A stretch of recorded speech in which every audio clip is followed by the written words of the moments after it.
Let's talk about the wall function, which returns the lines of a table or all the products of a column, ignoring all the filters that are applied.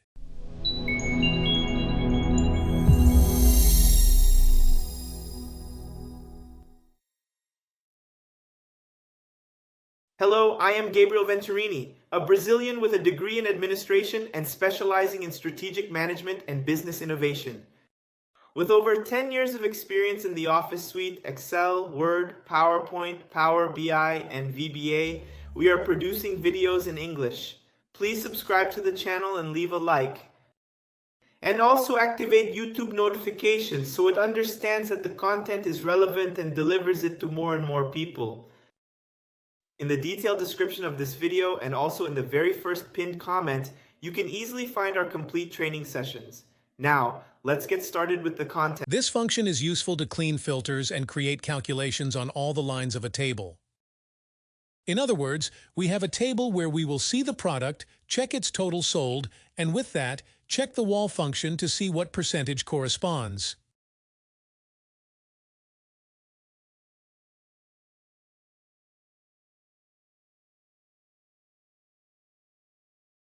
So, first I will put a table, I will put the product, and I will also put the total sold.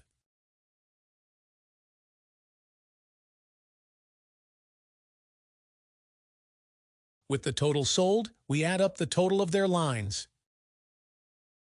So, here okay, I can put a percentage here, a number.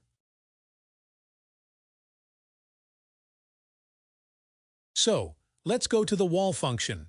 New measure, percentage, equal to total sold, divided by calculate, which I want to calculate the total sold, and filtering with the wall function of our spreadsheet.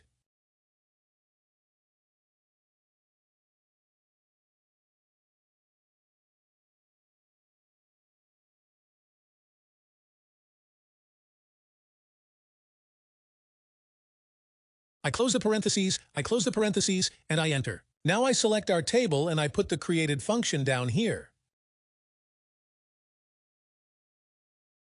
It will show the numbers. To put a percentage, I click on the created measure, and I click here on percentage. Now it has shown the percentage of each corresponding product, its value sold.